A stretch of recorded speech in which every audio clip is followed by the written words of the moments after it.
Those mattresses are hell for a person to clean. Hey, Terrence. You can't. Them shits beat you all over the hallway. Tyrone.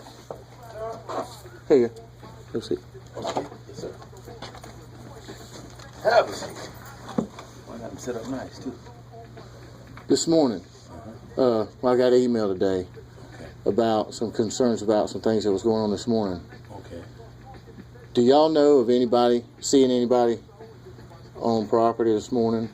Like anybody that looked like they didn't stay here? You know something? No. I didn't see nobody. I didn't see nobody. No, I saw one guy this Where'd morning. they see him at? Well, they said that he kind of went through the property Uh-huh. and kind of hung around. Wearing all black. I don't know what he had on.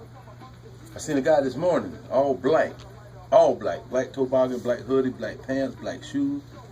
I'm like, looking at this guy, and I spoke to him and he didn't speak back. I'm like, morning, sir. All right. Well, they didn't say like specifically whether he was like in the game room or at the pool. Shit!